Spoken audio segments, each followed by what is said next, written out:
Olá a todos, uma boa tarde para quem está assistindo o webinar ao vivo. Como esse é um material que ele fica gravado para a posteridade e vai para o nosso canal do YouTube, um bom dia, boa tarde, boa noite para você que está assistindo essa aula gravada. Primeiramente, muito obrigado pela oportunidade de poder falar com vocês. É sempre um prazer poder trazer a ciência para perto de uma marca tão grande, né, que está há 37 anos no mercado já, com uma performance levantando uma bandeira muito importante, que é conversar com o prescritor, com o profissional nutricionista, de modo técnico, sem conflitos de interesse, para poder capacitar esse profissional, tirar dúvida, aproximar o profissional da marca através da ciência. Tá? Isso é uma coisa rara de se ver hoje em dia, tá bom? Então, valorizem muito isso, pensem sempre nisso, né? O meu relacionamento com a marca, ele se dá através da ciência e não só do consumo de produtos. Isso é muito importante, tá bom? Para quem não me conhece, eu sou Humberto Nicastro, como a Patrícia bem falou, eu sou nutricionista de formação, tenho as minhas pós-graduações por aí em fisiologia do exercício, genética e assim por diante, tá? Hoje eu atuo na marca como um consultor técnico e científico, que tem o papel de estreitar essa relação de você, profissional prescritor, com a marca, através da ciência, viajando por aí dando aulas, também participando um pouco do desenvolvimento de alguns produtos que a marca tem o interesse de lançar, participar do posicionamento desses produtos, e atuo também hoje como sócio e coordenador do departamento lá de nutrição da Care Club, essa rede de excelência em medicina do esporte, tá? Eu vou passar no final de novo, mas para quem quiser, esse é o meu contato, minha rede social, tá? Meu Instagram pessoal. E para quem ainda usa e-mail, né, não é tão mais utilizado quanto antes, mas está aqui o meu e-mail institucional, para quem quiser depois conversar comigo e tirar uma dúvida, tá? Toda aula que a gente, todo conteúdo, né, que a gente entrega, o objetivo disso não é entregar um conteúdo e vocês virarem as costas e cada um ir para um lado. Não é isso. Eu brinco que entregar um conteúdo é igual entregar uma dieta para um paciente.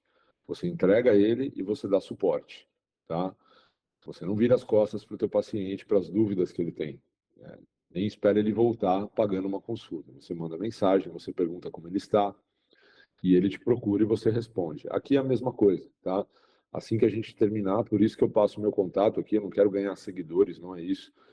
Eu passo o meu contato justamente para que vocês possam ter um canal de comunicação caso vocês venham a ter dúvida, vocês precisem de material, e façam isso através de mim ou da Performance Nutrition, tanto faz, mas o importante é a gente conversar depois, tá? Caso vocês queiram tirar dúvida. A gente tem um tema na aula de hoje que é um tanto quanto complicado da gente desenvolver, porque a literatura não é tão vasta e robusta quando a gente fala de tipos de magnésio em ser humano, tá? Testar a suplementação de diferentes tipos de magnésio em ser humano. A indústria hoje ela está muito mais avançada no desenvolvimento de produtos à base de magnésio do que a ciência. A ciência hoje está atrás.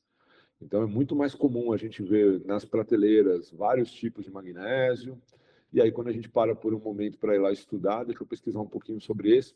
Alguns você vai encontrar algumas coisas, outros talvez você não encontre nada ainda. Essa aula está sendo gravada no mês de agosto de 2024, então pode ser que mais para frente isso se altere, assim esperamos. Então, nossa discussão hoje é muito fundamentada em cima do que a literatura tem publicado, tá? Em cima de tipo de magnésio, dosagem, biodisponibilidade, suplementação e o racional por trás de cada tipo de magnésio. Mas quando você vai bater lá na base de dados científicas, atrás de estudos randomizados, duplo cego, controlado por placebo, crossover, eu acho difícil você encontrar nessa data de hoje que eu acabei de falar, tá? Então vamos fundamentar nossa discussão em cima daquilo que a literatura realmente suporta, tá? Primeiro, vamos falar um pouquinho sobre as características gerais aqui que a gente tem a respeito do magnésio, esse micronutriente que ele é tão importante, muitas vezes negligenciado, né? A gente coloca ele de escanteio como se fosse um suplemento mais um ali na prateleira de vitaminas e minerais. Para que suplementar magnésio? Para que suplementar cálcio? A gente muitas vezes negligencia ele, né? Vamos ver algumas características que demonstram a relevância, a importância que esse mineral tem no nosso organismo, tá? Olha só, por ordem de grandeza, ele é o quarto mineral mais abundante no corpo humano. Tem uma justificativa para isso, tá? Ao final, ele se deposita majoritariamente num tecido que ocupa grande espaço dentro da nossa massa livre de gordura, né?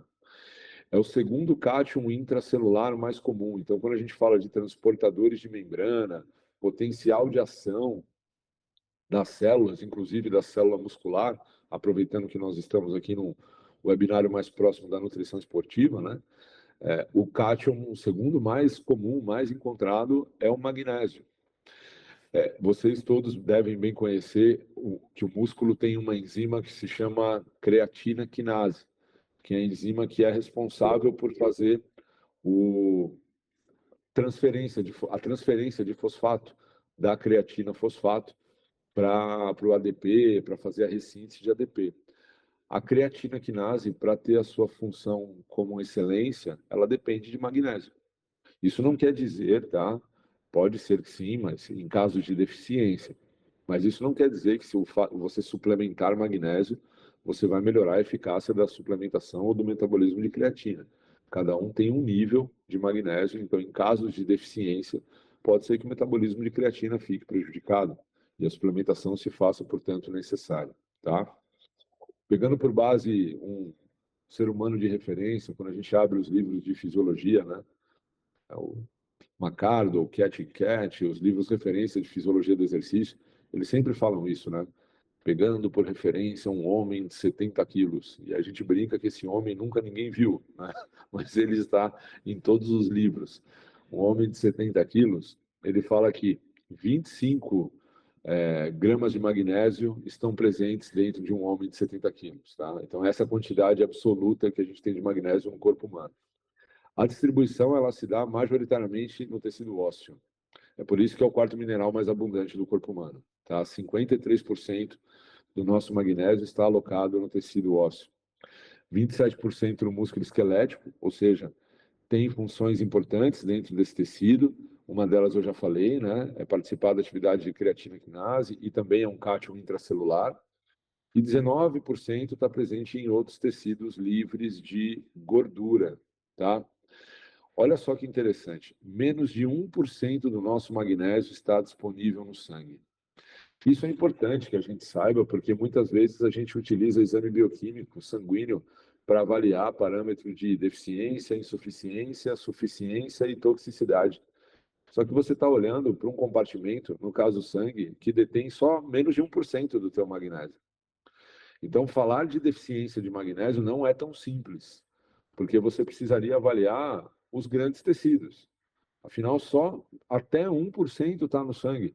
Como é que você vai caracterizar uma deficiência só pelo sangue?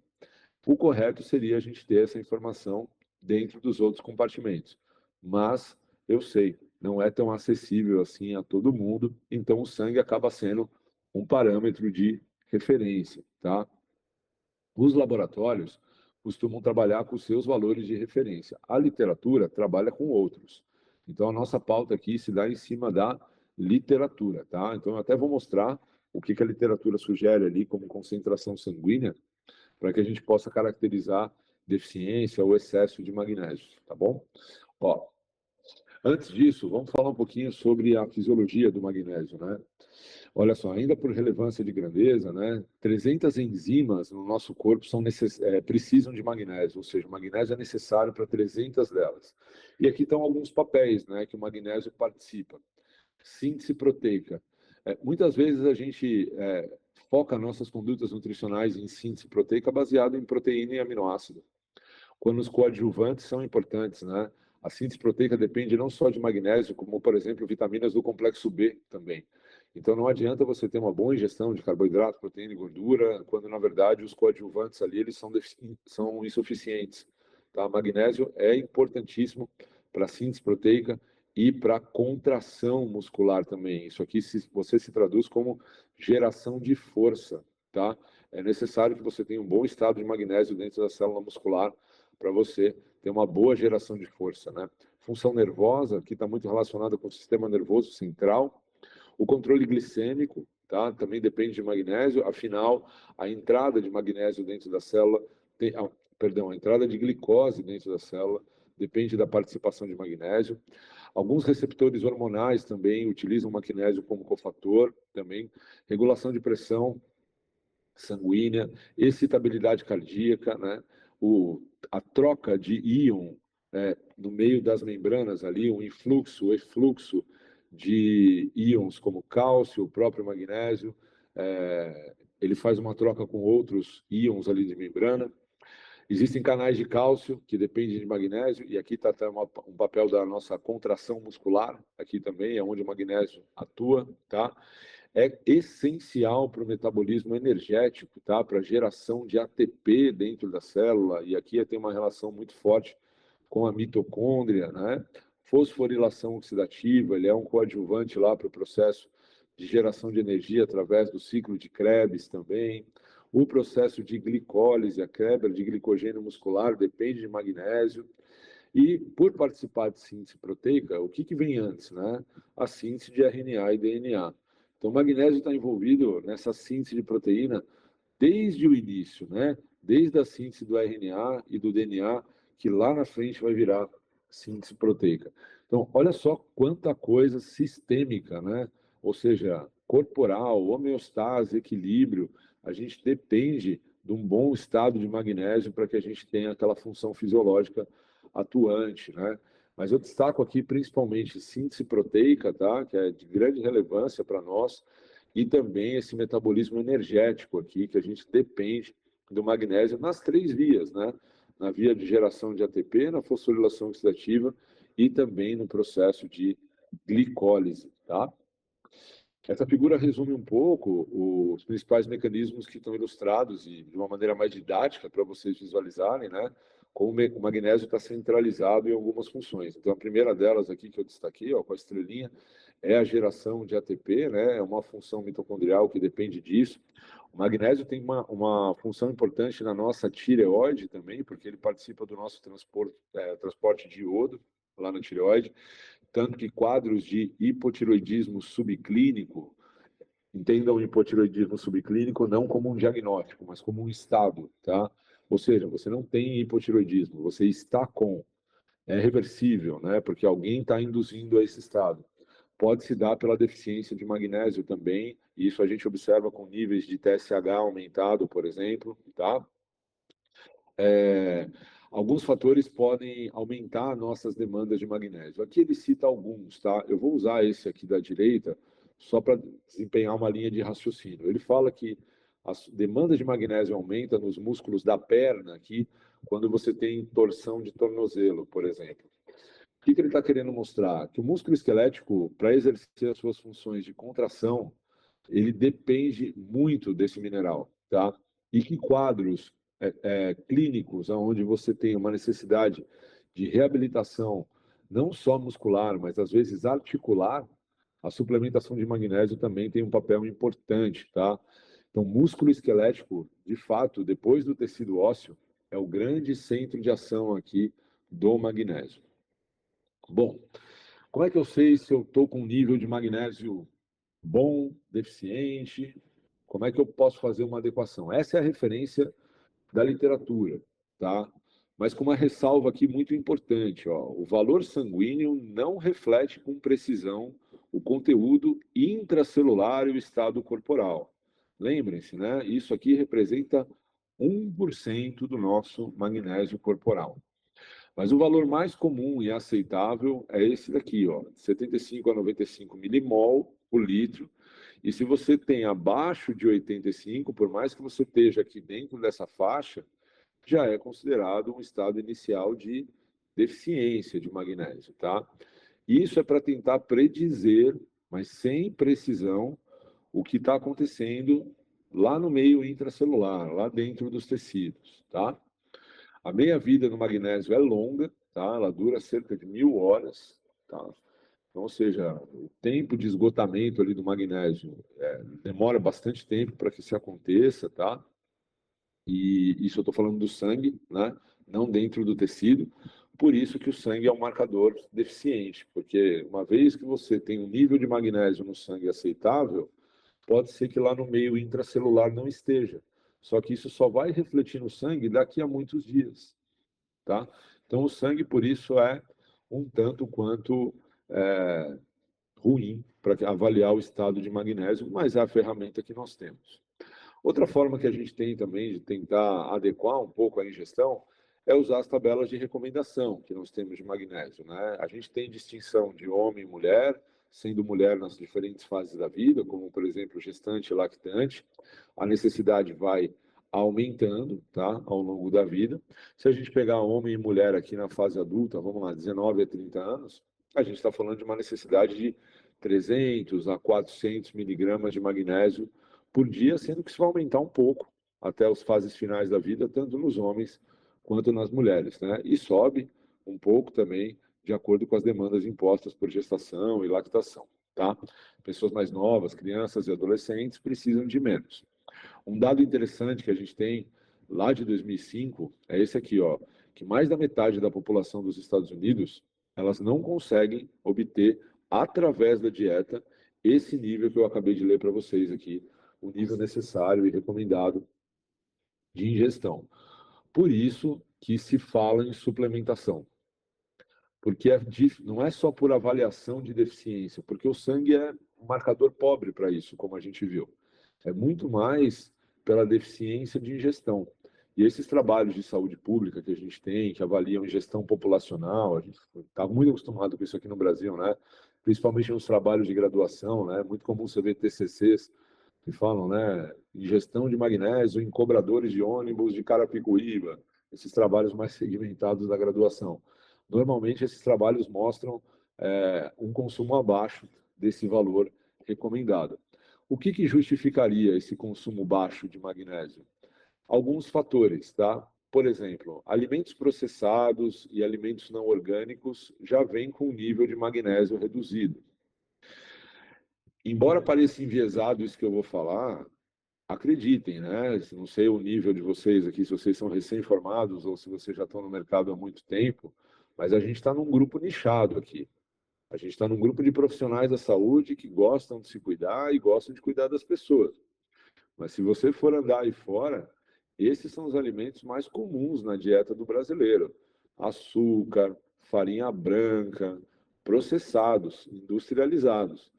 Carne, para quem tem condições hoje em dia de consumir com bastante abundância, que não é fácil, tá? Mas esses alimentos, ó, carne, açúcar e farinha branca, eles contribuem, ó, com menos de 20% das necessidades diárias de magnésio, e é o que a maioria da população brasileira tem acesso. Ou, pelo menos, é o que a maioria da população brasileira tem como hábito de consumir. Então, além de não ter muito já em alimento não orgânico, as escolhas e a acessibilidade a alguns alimentos também é dificultada aqui. Outro ponto, olha só, cozimento e fervura também levam a uma perda de alguma coisa de magnésio ali também. O intestino é o nosso órgão-chave, né? Isso aqui a gente fala em toda a aula. Tudo que você usa via oral, você precisa ter uma boa saúde intestinal, tá? Se você tiver um quadro de disbiose, obviamente que a tua absorção de magnésio vai ser reduzida. Mas o ponto adendo aqui, o interessante no intestino é que se você tem deficiência de vitamina D, você também terá deficiência de magnésio, porque a absorção de um depende do outro lá nos seus enterócitos, lá na sua célula intestinal. Então, uma forma que você tem de refinar a tua análise para saber se magnésio é deficiente ou não em você, no seu paciente, olha o estado de vitamina D também. É uma forma que você tem de tentar mapear um pouquinho melhor. E a gente está, agora em agosto de 2024, numa época do ano, muito propícia para suplementar a vitamina D. Pelo menos aqui em São Paulo, é frio. Desculpem, as pessoas se expõem menos ao sol. Então, quadros de hipovitaminose D são cada vez mais comuns aqui. Provavelmente isso está levando a uma redução de magnésio também. Então, observou uma hipovitaminose D, considera suplementar magnésio também, tá? Uma coisa depende da outra. Medicamentos que alteram também a microbiota, olha só, antibióticos e antiácidos também podem levar a deficiência de magnésio. Pergunte isso ao seu paciente, né? Se ele fez recentemente ou está fazendo uso de antibióticos, isso pode alterar a microbiota dele, diminuir a absorção. Se ele faz uso de antiácidos, né? Caso de gastrite, por diversos motivos. Antihipertensivos também podem reduzir a absorção de magnésio. Quelantes, né, de minerais, por exemplo, pesticidas, aí a gente está falando de xenobióticos, né, coisas que estão no ambiente ali, que podem levar a essa redução do conteúdo de magnésio. Uso de bebida alcoólica e o tabagismo, tá? Consumo excessivo de álcool e o hábito de fumar reduzem a nossa concentração plasmática de magnésio. E diabetes tipo 1 e tipo 2, pela excreção urinária, a gente tem uma perda grande ali desse mineral. Além do que, o diabetes é um quadro caracterizado por atrofia muscular, e 27% do nosso magnésio fica alocado no nosso tecido muscular. Muito bem, aí a gente vai um pouco além da nutrição aqui, tá? Mas para vocês entenderem que o cenário é difícil de trabalhar, né? Técnicas ali de plantio e fertilização também podem reduzir os níveis de magnésio nos alimentos, por isso que alimentos não orgânicos são mais pobres em magnésio, tá? E aí, conforme a gente vai ficando mais velho, conforme a gente vai chegando perto ali da idade 50, 60 a mais, o nosso intestino vai ficando um pouquinho mais preguiçoso, ele vai trabalhando um pouquinho menos e a nossa absorção vai reduzindo junto com isso também. Aqui um resumo de tudo isso que eu acabei de falar, tá? Que pode levar aqui a essa deficiência, a esse desbalanço de magnésio, tá? O principal desfecho disso aqui é você diminuir a quantidade dentro das células de magnésio, principalmente do músculo e principalmente dos ossos, tá? Aqui tem algumas coisas, né? A redução, a baixa escolha de alimentos, né? Pouca escolha aqui de alimentos integrais, consumo de industrializados, a deficiência de vitamina D, algumas medicações, como a gente falou, disbiose, como a gente também citou, diabetes, álcool e algumas drogas, né? Principalmente o cigarro. Nós perdemos magnésio no suor. Quando a gente trabalha com corredores, triatletas, é muito comum a gente recomendar, popularmente o nutricionista fala cápsula de sal, cápsula de sais, porque não tem só sódio ali dentro. Sódio, potássio, magnésio, cálcio. É um mineral que a gente perde no suor. E dependendo da nossa sudorese, a gente pode perder mais ou menos. E como a gente viu, demandas como gestação e estresse podem aumentar a nossa necessidade. Esses são os principais sinais clínicos, tá? Que a gente tem da deficiência de magnésio. Fraqueza, tá? Fadiga, no caso, né? Tremor, alguma disfunção muscular, disfagia, tá? Sinais, estou destacando aqui sinais do dia a dia. Arritmias, aí a gente pega isso em alterações de eletrocardiograma também, depressão, agitação, psicose, tudo isso é muito comum de observar quando a gente tem uma deficiência moderada ou severa de magnésio. E aí, como é que a gente faz essa reposição? Como é que a gente faz a suplementação? Atualmente, a gente tem vários tipos de magnésio no mercado, tá? O que a literatura sabe e com uma certa divergência a respeito desses tipos de magnésio? Isso que vocês estão vendo na tela, biodisponibilidade. Esses magnésios, eles sempre carregam com eles algum outro composto associado. Isso influencia na biodisponibilidade, na aparição sanguínea, ou seja, como que vai aumentar o meu nível de magnésio no sangue, e, consequentemente, dentro do tecido também. Esses autores fizeram essa pergunta lá em 2018, né? O timeline, né? Ou seja, a resposta dependente do tempo de vários tipos de magnésio em horas. E a pergunta é, qual magnésio funciona melhor? Então, como é que esse trabalho foi feito? Olha só, eles pegaram 5 tipos de magnésio para investigar. E eles dosaram no sangue, mas eles dosaram também em tecido. Afinal, a maior parte do magnésio ela é intracelular, tá? Então, olha só os tipos de magnésio que nós temos aqui, ó. Todos esses aqui são chamados de magnésio quelato, porque eles estão grudados em alguém, ó. Normalmente é em algum aminoácido, como por exemplo, magnésio bisglicinato, é a glicina. Magnésio taurato, é a taurina, tá? Normalmente é algum aminoácido, mas pode ser Ó, o taurato é por causa da taurina. Pode ser em outro composto, tá? Então, nesse trabalho aqui, ele investigou o magnésio sulfato, o óxido de magnésio acetil taurato, tá? Esse aqui vocês entendem como magnésio taurato também, o citrato e o malato. Os mais comuns aqui, que a gente tem, além do bisglicinato, que está ligado à glicina, aqui é o malato e o taurato, tá? Citrato, talvez, mas o taurato e o malato talvez sejam os mais comuns. Olha a dose que ele suplementou, ó. Muito parecida com o que a gente viu naquela tabela de recomendação nutricional. Qual que é a dose de magnésio que um homem adulto tem que ingerir por dia? 400 miligramas. E uma mulher, um pouco menos, em torno de 310, 320 miligramas, tá? E pegando mais uma vez aqui essa dose para equivaler a um ser humano de 70 quilos, que é aquele homem de referência que a gente viu. Esse estudo foi feito em roedores, obviamente. Por quê? Porque ele queria dosar magnésio em tecido. Então não dá para a gente fazer isso em ser humano com tanta eficácia como a gente consegue no modelo experimental, tá? Mas ele faz essa transição, essa transposição para o que seria uma dosagem de magnésio que ele usou aqui para um homem de 70 quilos. De todos eles, tá? 400 miligramas de qualquer um deles aqui, ok? Bom, a primeira coisa que a gente está vendo aqui, ó, é a aparição de magnésio no sangue, no plasma, tá? E perceba que a gente já começa a notar alguns comportamentos diferentes, tá? Por exemplo, ó, o magnésio que mais se destaca aqui, ó, que começa a aparecer lá em cima, essa curva laranja, ó, é o magnésio malato, tá? Então, nesse trabalho, a gente está vendo que a biodisponibilidade de magnésio malato, ela é na curva toda aqui, ó, olhando todos os pontos aqui. Então, a gente está vendo 8 horas, ó. Suplementou, esperou 1 hora, 2 horas, 3 horas, 4 horas, 8 horas. Ela foi crescente e maior no magnésio malato. Quem são os outros dois ali que tentam se aproximar? É o verde e o laranja aqui, né?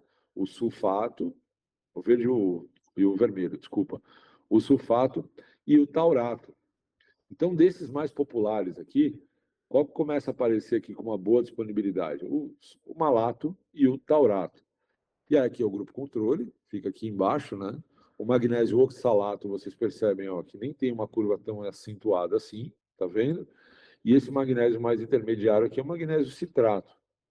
O sulfato não é muito comum da gente encontrar, o malato e o taurato é. Então dá para chegar como conclusão com base neste gráfico, tá? Que existe uma biodisponibilidade maior com magnésio malato, seguido de magnésio taurato, tá? O que ele está vendo no painel B aqui do lado? A concentração de magnésio dentro das células vermelhas do sangue, dos eritrócitos. Tem uma diferença, tá? Então, essa biodisponibilidade aumentada, não... aí ele começa a olhar compartimento celular, tá? O primeiro compartimento celular que ele olha é esse, são as células vermelhas do sangue, ó. E a gente não teve nenhuma alteração. Então, aqui, pelo menos, não justificaria escolher o taurato ou o malato, ok? Bom, mas aí ele vai um pouco além. Aí ele começa a olhar, e as diferenças aqui são claras para vocês, né? Primeiro vamos falar desse painel C aqui, ó, tá? Esse painel C é a área abaixo da curva do magnésio sanguíneo. É isso aqui, ó. É pegar essa curva desse painel aqui, ó, e ver quem aumentou mais em função do tempo. Então vamos voltar lá. Ó, o magnésio taurato foi o que mais se destacou, seguido do magnésio malato, ó, em comparação aos dois, ó, ao oxalato, ao citrato, e aí o sulfato, que eu falei, é o menos comum ali desses todos que a gente tem aqui, é o que seria o segundo colocado aqui. Então, aproveitando a deixa das Olimpíadas aqui que a gente teve, seria medalha de ouro para o malato, medalha de prata para o taurato e de bronze para o sulfato, tá? E os outros aqui não pegaram pódio. Então, esses dois aqui são os que mais se destacam. Aí ele foi ver se isso aqui refletia de fato no tecido. E aí ele pegou, olha só, o sistema nervoso central, aqui é o cérebro, tá? E aqui ele está vendo o músculo, tecido muscular. O que ele chegou a conclusão aqui? Que no sistema nervoso central, o magnésio que tem mais biodisponibilidade aqui dentro é o magnésio taurato. Popularmente, a gente acostumou a ouvir isso mesmo, né? Que magnésio taurato para o sono é mais recomendado. Mas serei honesto com vocês agora. Se vocês procurarem estudos em seres humanos, randomizados, duplo cego, com bom desenho experimental, testando se magnésio taurato melhora o sono de alguém, não existe. Não existe estudo. Essa conclusão é baseada nisso aqui, que o magnésio taurato tem uma disponibilidade maior dentro do sistema nervoso central. Ou seja, essa informação é empírica, ela não é científica. O que a gente sabe é que a biodisponibilidade do taurato no sistema nervoso central é maior. Agora, daí para falar que melhora o sono, é um passo muito grande. Pode ser, tá? De fato pode ser, porque o primeiro critério para melhorar o sono é aumentar a biodisponibilidade no sistema nervoso central. Mas se melhora ou não, tem que medir. E isso ainda não foi medido. Então, é um indicador. É um indicador de um possível resultado, tá? Quando a gente passa para o músculo aqui, veja que a relação é inversa. O magnésio taurato é o que tem menos disponibilidade muscular. Então, quando a gente fala da suplementação do taurato, a gente tende a direcionar para queixas mais relacionadas ao sistema nervoso central. Quando a gente fala do taurato, a gente não direciona para queixas musculares. Por exemplo, dor, recuperação e etc. Tá? Ou quando tem uma queixa de perda de força, a contração muscular é prejudicada, fadiga, cansaço. Não é o taurato, aparentemente, a melhor opção. E aí, se a gente for ver na estatística, tanto faz, olha, sulfato, oxalato, citrato e malato. Embora se fale que o malato seja o magnésio mais recomendado para a questão muscular, por causa do ácido málico que está ligado nele. E o ácido málico exerceria uma sinalização celular aqui dentro, tá? Aí são duas coisas diferentes. Uma coisa é você falar o seguinte: então, se eu suplementar magnésio malato, eu não vou aumentar a concentração de magnésio no músculo, mas o ácido málico lá dentro vai aumentar.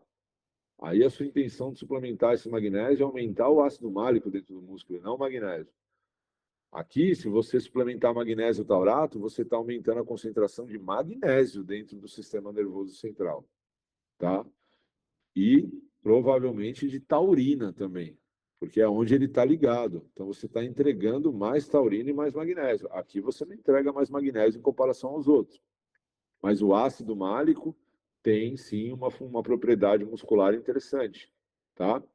Então uma coisa é olhar para o sangue, outra coisa é olhar para os tecidos. E você, a partir daí, com cuidado, começar a investigar aonde o potencial de aplicação desses magnésios se dão. Tá? Agora vamos confundir um pouco aqui. Vamos olhar esse outro trabalho, que é um trabalho dose dependente também, ó, de tipos de magnésio. Esse trabalho foi publicado um ano depois desse trabalho que eu acabei de mostrar. Tá? E ele vai ver tipos diferentes de magnésio em doses diferentes. Então, veja só o que ele faz. Ó. Ele pega o citrato de magnésio, o magnésio malato, o magnésio taurato e o magnésio bisglicinato, o magnésio glicinato, como vocês quiserem, tá? Todos esses compostos aqui, ele usou 3 doses diferentes: 45, 135 e 405 miligramas de magnésio para uma pessoa de 70 quilos, tá?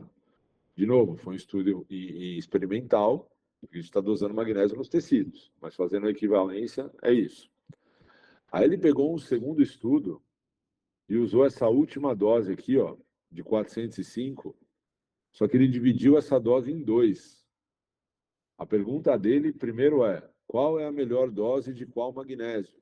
Pensando em biodisponibilidade. A segunda pergunta é: e se eu pegar a maior dose, como é melhor eu tomar? De uma vez só ou tomar em 2 doses, uma a cada 12 horas? É um estudo de farmacocinética, tá? É um estudo dose e resposta que influi no comportamento de doses. Muito bem. Vamos lá. Deixa eu ver só a próxima figura aqui. Vamos começar por esse aqui, ó. Esse aqui é a dosagem sanguínea de magnésio, tá? Quando vocês veem um asterisco aqui, significa que foi melhor que o controle, tá? É um asterisco só, no caso, tá? Então, ó, quando a gente olha o magnésio malato, ele aumentou no sangue mais do que não tomar nada. Perfeito. Mas não foi diferente do taurato, que não foi diferente do glicinato. E foi um pouco melhor que o citrato, aparentemente, quando você fala de doses pequenas. Então, ó, 45 miligramas de magnésio malato, taurato ou glicinato é melhor do que 45 miligramas de magnésio citrato. Isso a gente já tinha visto no estudo anterior, que o magnésio taurato e o malato são superiores em biodisponibilidade em relação ao citrato. Mas o que está sendo visto agora? Que conforme você aumenta a dose do citrato, você corrige esse problema. Então, de fato, o citrato ele tem uma biodisponibilidade menor, porque para você gerar essa correção, você precisa consumir mais, tá? Perfeito. Aí volta aqui na figura anterior. Aí ele olhou isso dentro dos compartimentos. E percebam que tanto para o músculo quanto para o sistema nervoso, o citrato tem o mesmo problema. Para que você consiga uma boa disponibilidade dele, você precisa aumentar a dose, principalmente no sistema nervoso central, ó, tá? Para você chegar onde os outros chegam, tá bom? Qual foi o magnésio aqui que a tendência, né? Não dá para afirmar, mas pelo comportamento das barras aqui, foi o que apresentou maior disponibilidade dentro do sistema nervoso, o magnésio taurato, tá? Principalmente com dose baixa. Ó, foi o único que com 45 miligramas conseguiu aumentar a concentração no sistema nervoso central em comparação ao magnésio malato, em comparação ao glicinato e ao citrato. Então, juntando essa evidência com a evidência anterior e falando com muito bom senso, parece que o magnésio taurato é o magnésio mais disponível para o nosso sistema nervoso central mesmo, tá? A história para o músculo ainda fica confusa. No estudo anterior, a gente viu que o taurato ele tinha menos disponibilidade. Aqui parece que as doses mais altas, as doses de 200 e 400, a gente não vê esse problema. E parece que o citrato, aqui nesse trabalho para o músculo, é o que tem mais biodisponibilidade. Então, veja como a história é confusa quando você complica a comparação. Quando você fala de uma dose só, é fácil de interpretar. Quando você fala de dose e resposta, a estatística começa a ficar um pouco mais complexa, tá? Conclusão que a gente tira disso tudo é, aparentemente, o taurato para o sistema nervoso, sim, e para o músculo, a gente fica ali entre o citrato e talvez o malato, por conta do ácido málico, tá? Isso a gente já viu, eu já mostrei, tá? Aí ele faz o segundo estudo, de pegar aquela dose de 400 e dar de uma vez só, ou dividir em dois, tá? Vamos começar com o tecido cerebral aqui. Quando você dá uma dose de taurato de 400, você aumenta. Quando você quebra em duas doses de 200 no dia, a eficácia diminui, tá? E isso parece ter um comportamento padrão para os outros magnésios também, ó. O glicinato e o citrato. E inclusive para o tecido muscular, ó. Então, se fosse para recomendar doses de suplementação com esses compostos, a gente trabalharia com base nesses estudos que eu estou mostrando, 400 miligramas em dose única e não em dose fracionada, ok? E aqui a mesma coisa, tá? Aqui é o nível sanguíneo, de dar de uma vez só 400 miligramas ou dar em duas vezes. Percebe que o nível sanguíneo não muda? O que isso quer dizer? Que o sangue não reflete o que está acontecendo dentro do tecido. Para o sangue, ó, tanto faz dar de uma vez só ou dar em duas doses, mas para os tecidos faz diferença. Por isso que o sangue é um marcador pobre, ele não reflete o que está acontecendo dentro do tecido, ok? Por isso que aqueles outros marcadores que eu falei, de associar desbiose, deficiência de vitamina D, talvez sejam um pouco melhores do que ficar olhando só para o magnésio plasmático, tá? A gente já falou de recomendação, tá? Então, o ideal é a gente ficar dentro dessa dose aqui, ó, 400 a 420 miligramas, que é o que a RDI preconiza para homens e um pouquinho menos para mulheres também, para a população adulta, tá? Então, a gente falaria o seguinte: magnésio quelato é tudo aquilo que está ligado a alguém, tá? Pode ser um ácido a um aminoácido. O glicinato ele tem uma boa absorção, mas parece que a sensibilidade gástrica dele é um pouco melhor, tá? Ele agride menos a mucosa.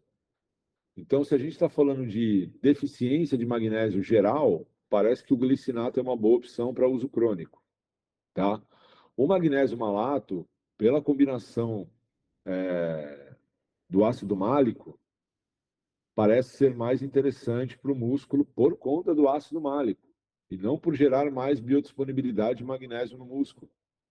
Já o taurato parece que sai um pouco na frente, porque a biodisponibilidade ao sistema nervoso central é maior, ou seja, o potencial para agir sobre as queixas relacionadas ao sistema nervoso central existe por biodisponibilidade, tá?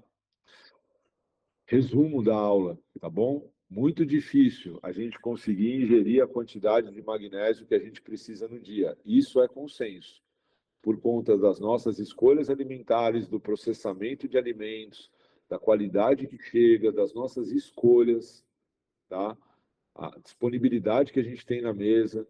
Por isso que se busca os tipos de magnésio. Esse é um dos poucos trabalhos que defende esses magnésios orgânicos aqui como forma de reposição, tá? Mais para frente, provavelmente a gente passa a ter um pouco mais de evidência. Nível de toxicidade disso, muito baixo, tá? Ninguém vai se intoxicar de magnésio. Você vê, mesmo tomando doses altas, o nível de magnésio no sangue reflete muito pouco. O que reflete mais é dentro do tecido. E dado que a gente tem uma predisposição à deficiência, muito difícil a gente ter uma grande toxicidade alimentar com isso, tá bom? Vou deixar aqui de novo para vocês os meus contatos, tá?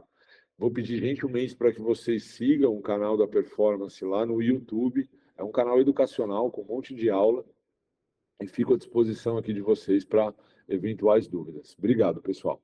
A Juliana perguntou: o magnésio inositol entraria em algum pódio? A partir do momento que tiver algum estudo com ele, sim. Por enquanto, não. A Lilian pergunta: e a biodisponibilidade do magnésio bisglicinato? É uma pergunta. É boa, é a forma mais comum de se repor, né? E até porque ele tem uma sensibilidade gástrica melhor, tá? Então é um bom magnésio para se tratar a deficiência. Aí ela pergunta também: ajuda no sono? Não, glicinato não. A gente viu que a disponibilidade no sistema nervoso central dele é muito baixa. Então, o potencial de ajudar no sono também é muito baixo. O magnésio trionato é realmente melhor para atuar em foco e concentração? Não temos estudos com magnésio treonato. Não sabemos. Nunca ninguém testou isso em ser humano. Tá? A minha sugestão, pessoal, é que depois dessa aula vocês visitem o PubMed, www.pubmed.com. É um site muito legal. É uma base de dados científica. E vocês procurem estudo com magnésio treonato em ser humano. E veja se tem alguma coisa. Não tem. Então, não podemos falar. A Jeane, ela perguntou: e o óxido de magnésio? É o que tem a menor biodisponibilidade. É o que gera menor aumento no sangue e, consequentemente, é o que vai ser menos disponível dentro dos tecidos. De biodisponibilidade, a gente tem informação, e a gente fala a partir disso. A Gisela pergunta: gostaria de saber por quanto tempo suplementar o magnésio? Boa pergunta. A gente também precisaria dessa informação documentada, a gente não tem, então a gente vai falar aqui com base em bom senso, com toda a probabilidade do mundo de errar, mas para não deixar você sem resposta. A meia-vida do magnésio no sangue ela é muito grande. Então, se a gente for suplementar e ficar avaliando o nível sanguíneo, a gente não vai saber o que está acontecendo, tá? Na verdade, a gente precisaria avaliar isso dentro do tecido e saber se suplementar magnésio por X semanas aumenta quantos por cento dentro do cérebro, do músculo e assim por diante. Sempre cérebro e músculo são os dois tecidos que vão ser usados, tá? A gente não sabe, mas pressupõe-se que também seja uma coisa que você não vá corrigir tão facilmente, porque por que se usa uma suplementação? Para você corrigir uma deficiência alimentar. Você não consegue atender. Através da alimentação, você suplementa. Ok, comecei a suplementar. Mudei alguma coisa na minha alimentação? Estou ingerindo mais magnésio na alimentação ou não? Apenas estou suplementando. Se eu apenas estou suplementando, a hora que eu parar, em algum tempo eu vou voltar para o quadro de deficiência.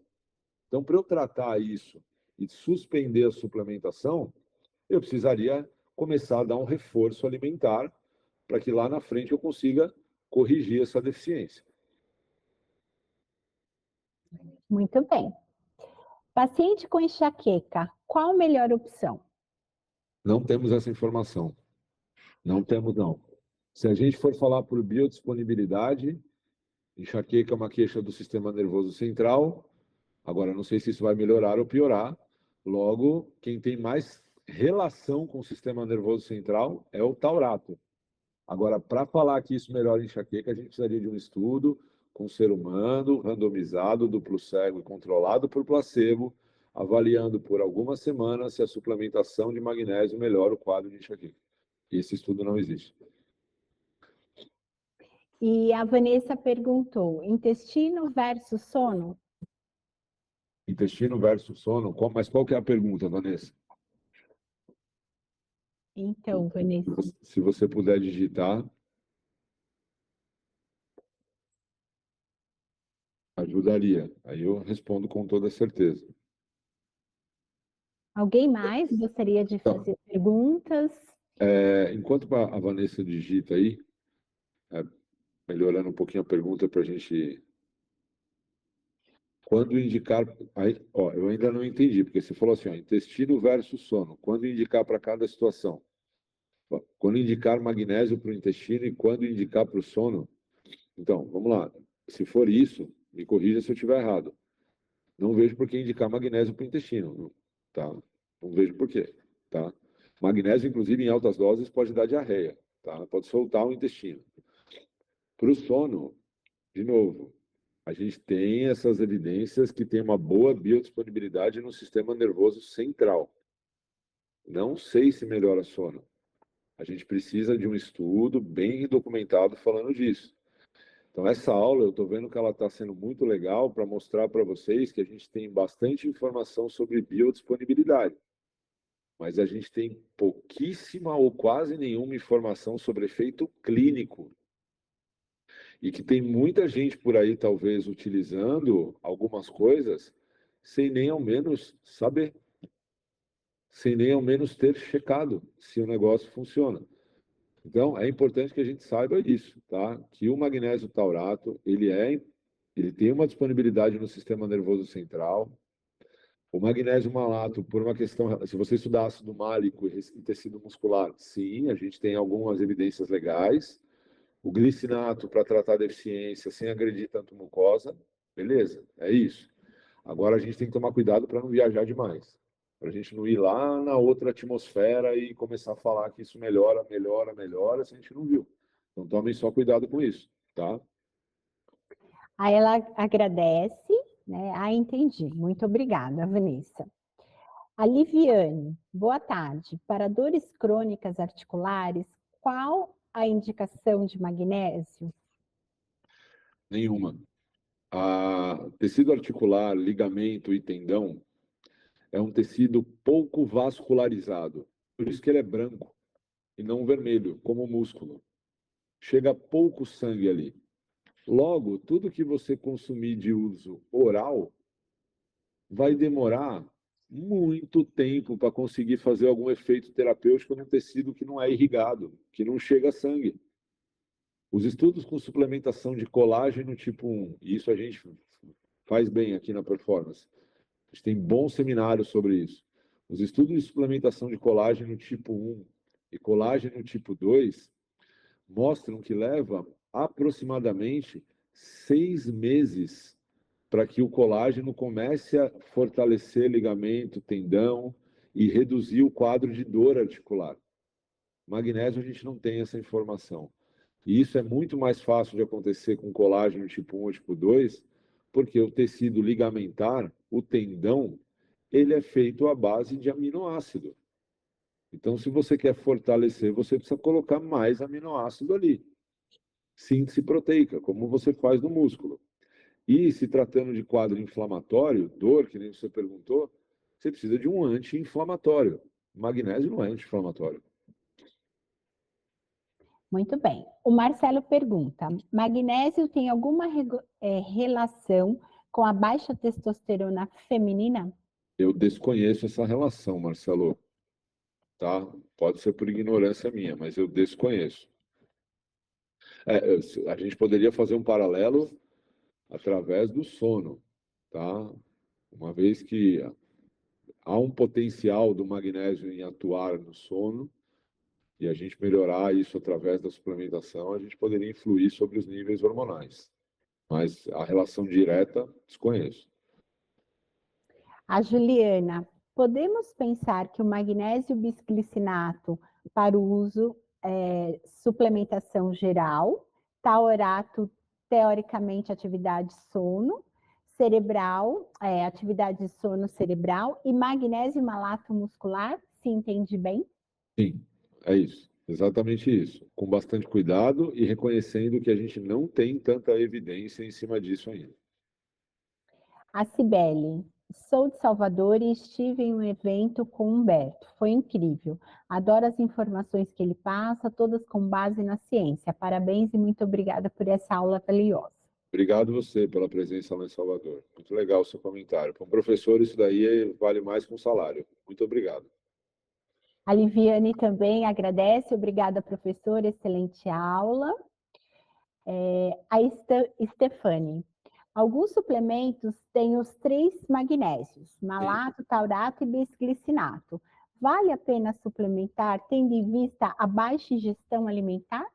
Se você pensar na deficiência pela baixa ingestão alimentar, sim, porque você está repondo magnésio, você está suprindo uma deficiência, não importa através de qual, tá?